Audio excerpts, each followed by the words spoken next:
en une éducation et une pédagogie libre et inventive. Pour porter cet axe, vous allez pouvoir découvrir différentes expérimentations déjà en place dans des établissements catholiques de l'Allier et du Puy-de-Dôme. Et la première expérimentation va être portée par Mehdi Chekame-Guyaz.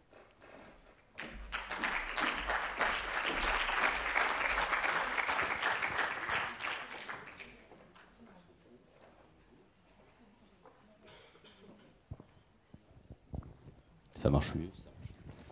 Donc je disais bonjour à tous. Nous croyons en la construction d'un lien continu avec les parents. C'est pour cela qu'à l'école Saint-Paul, nous avons eu l'idée, par exemple, de faire un café des parents. Donc notre école, l'école Saint-Paul, est située à Montluçon, dans l'Allier, sur la rive gauche, donc le côté, on va dire, un peu plus défavorisé de la ville. Et notre école donc, a été fondée en 1873 et avait pour vocation d'accueillir tout le public en besoin éducatif. Donc c'est la grande époque de la construction, du développement industriel de la ville. Et une grande partie de la population avait ce besoin éducatif. Et notre école, en 1873 comme aujourd'hui, outre l'annonce de l'Évangile, avait vocation d'être une vraie source d'éducation populaire, dans le sens le plus noble du terme, c'est-à-dire d'apporter à tous une éducation de qualité, autant dans ses valeurs que dans son contenu qu'on pourrait qualifier d'académique. Cette année, par exemple, nous avons mis en place une initiative que nous jugeons originale, qui s'appelle le Café des parents. Alors, qu'est-ce que le Café des parents? Le Café des parents, c'est un moment de rencontre convivial, au cours duquel les parents peuvent échanger avec notre assistante maternelle sur des sujets en lien avec la parentalité.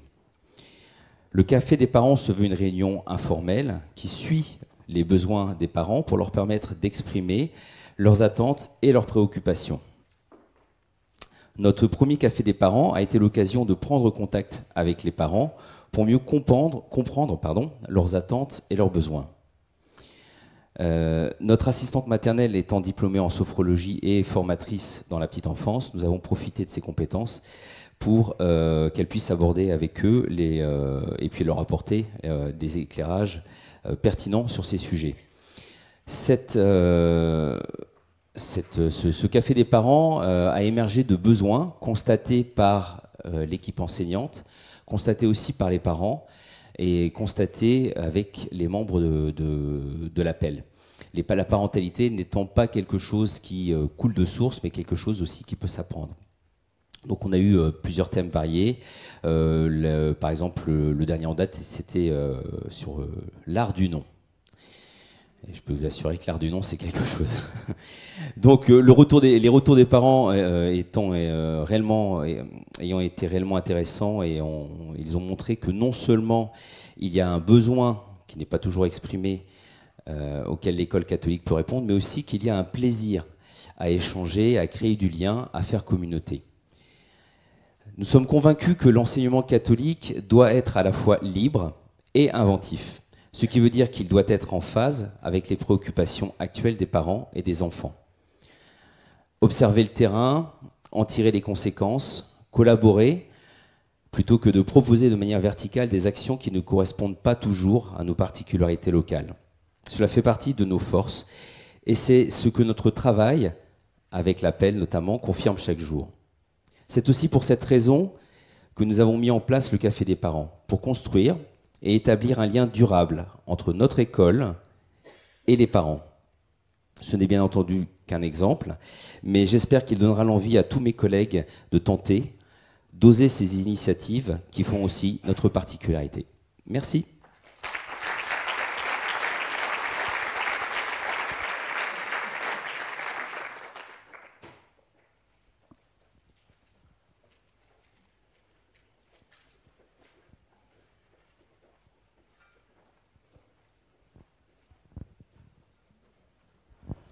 Merci. Bonjour à tous. Donc, je m'appelle Yann Thébault et je dirige depuis 2 ans donc, l'institution Sainte-Marie à Riom. Quelle chance pour moi de vous dire quelques mots sur cette orientation qui nous invite, C'est la deuxième, à développer et renforcer une dynamique de réseau.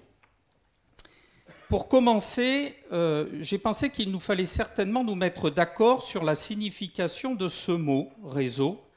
En effet, à ne pas confondre avec les quelques définitions que nous pouvons trouver dans le Petit Larousse. Pour exemple, je vais vous en livrer 3.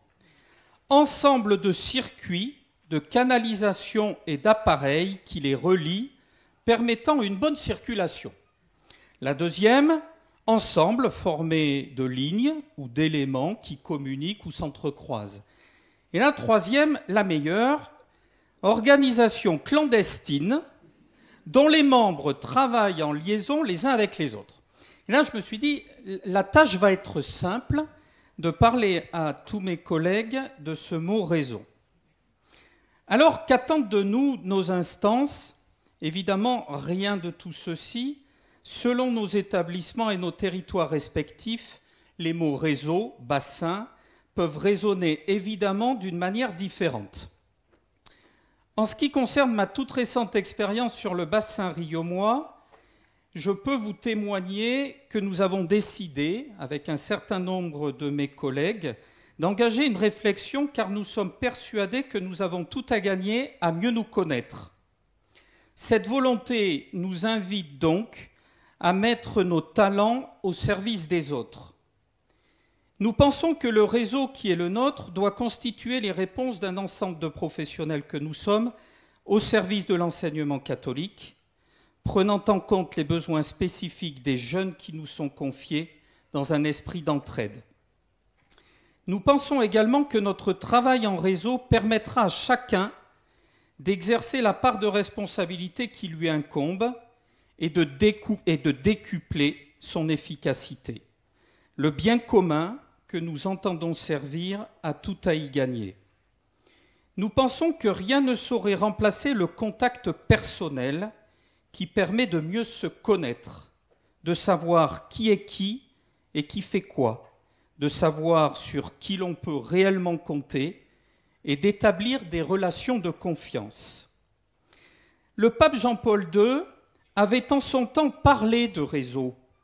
Il disait « En fait, un réseau ne peut se développer qu'à condition de commencer par les plus proches pour atteindre les plus éloignés. L'esprit réseau n'a rien à voir avec l'esprit de clan. Un réseau, s'il veut vivre, rayonner et se développer, doit être animé d'une véritable volonté d'ouverture. » Pour conclure, je vous livre donc ces quelques mots sur notre réseau tel que l'on souhaite le vivre sur notre territoire. Se réunir est un début, rester ensemble est un progrès, travailler ensemble sera notre réussite. Ou bien, travaillez en équipe et vous aurez la chance d'avoir toujours quelqu'un à vos côtés. Avec cette idée que pour qu'un château de cartes s'écroule, il suffit simplement d'en retirer une seule. Et enfin, ne compter que sur soi, c'est risquer de se tromper. Merci de votre écoute.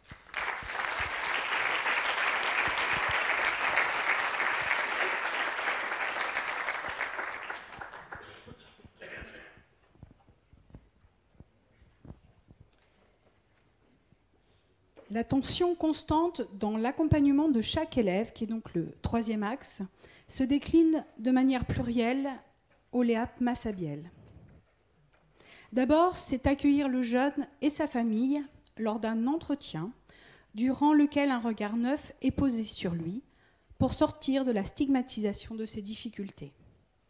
Il s'agit bien de le rencontrer et de lui proposer une nouvelle façon de vivre l'école, en confiance.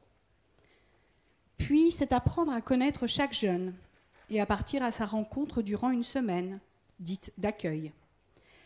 À travers des activités diverses, toute la communauté éducative se rencontre. Ces activités sont pensées en amont pour répondre aux multiples besoins et talents de nos jeunes. Il faut que chacun puisse trouver sa place à travers des activités sportives, culturelles, ludiques ou spirituelles, par le biais de l'animation pastorale.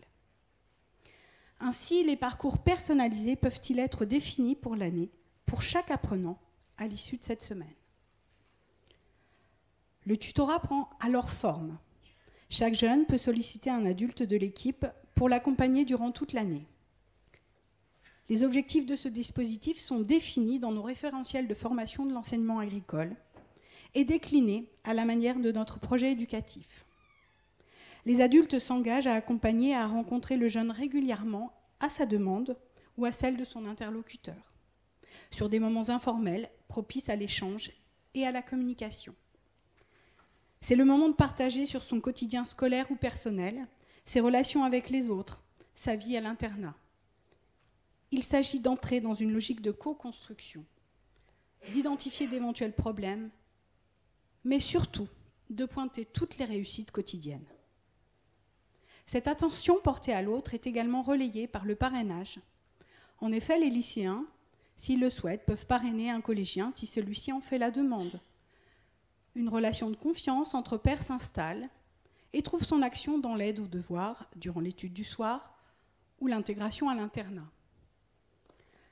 L'internat est un lieu de vie qui prolonge l'accompagnement éducatif et pédagogique de la journée.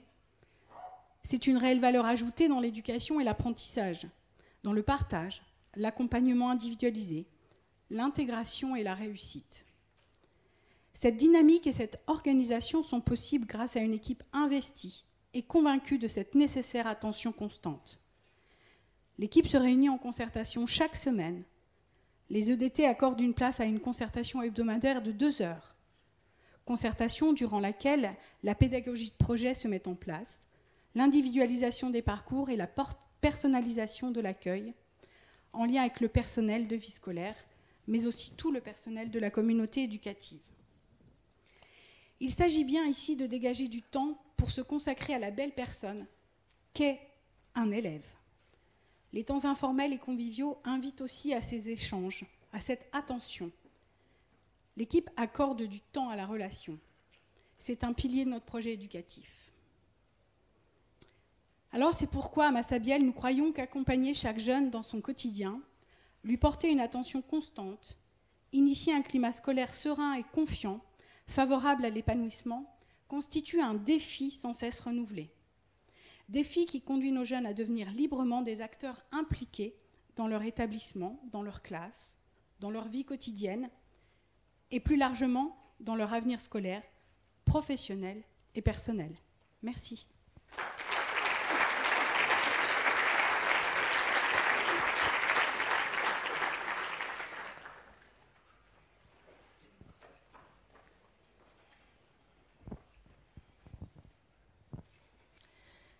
Anne Renaud, chef d'établissement du groupe scolaire Jeanne d'Arc, petit établissement de secteur rural à Saint-Éloi-les-Mines. Bonsoir à tous. Le projet que je vais évoquer illustre le 4e item de l'orientation diocésaine, dont je vous rappelle la teneur. Nous croyons en une éducation et une pédagogie libre et inventive qui met l'accent sur la valorisation des réussites de l'élève pour le faire grandir.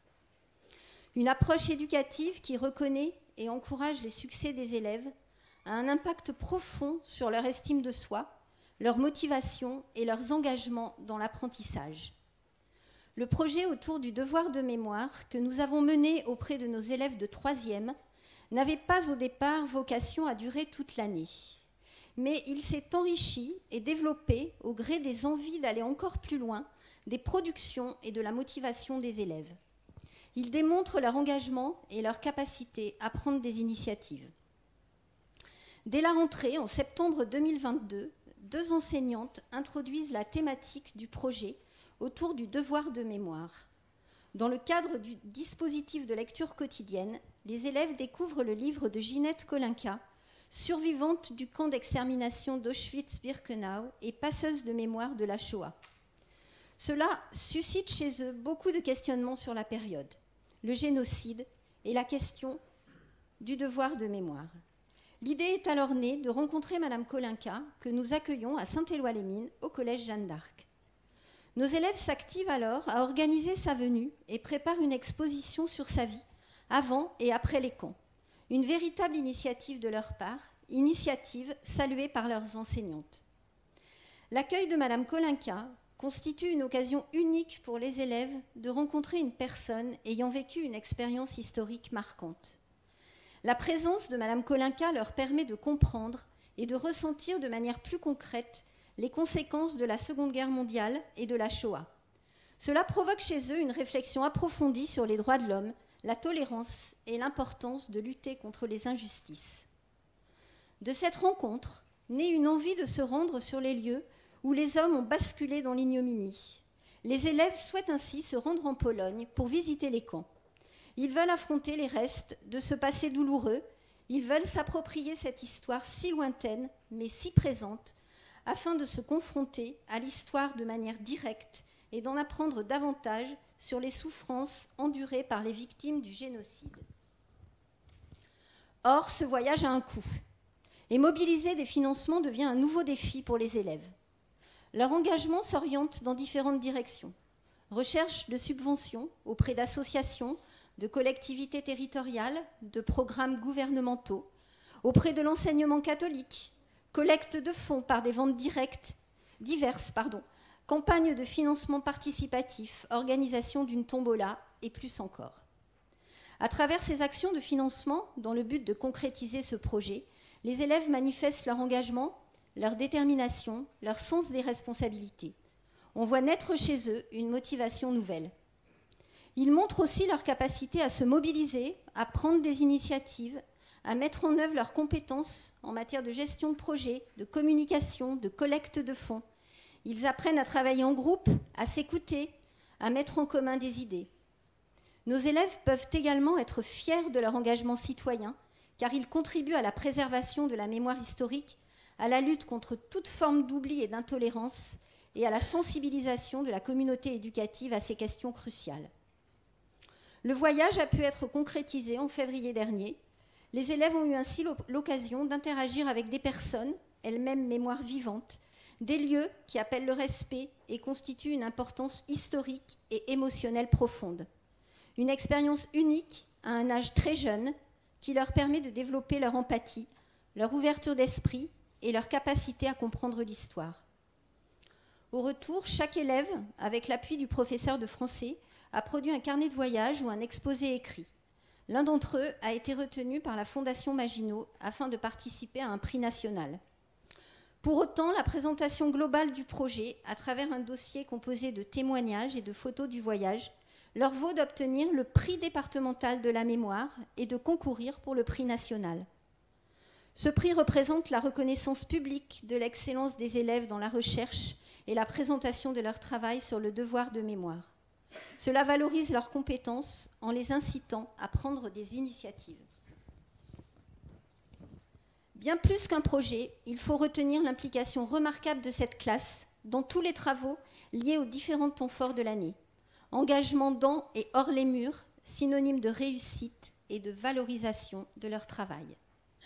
Je rajouterai que tout cela n'a pu avoir lieu sans l'implication d'une équipe pédagogique dynamique, capable de sortir des sentiers bien tracés, de mener son enseignement de façon innovante, laissant place à la montée des compétences des élèves en autonomie. Cette expérience participe au développement personnel des élèves, à leur compréhension approfondie de l'histoire et des enjeux sociétaux, une valorisation de leur réussite qui contribue pleinement à leur développement. Je suis convaincue que la démarche est applicable dans une mutualisation des disciplines qui doivent être l'essence même de notre mission. À eux de devenir passeurs de mémoire, à nous de les guider vers les hommes qu'ils seront demain. Merci.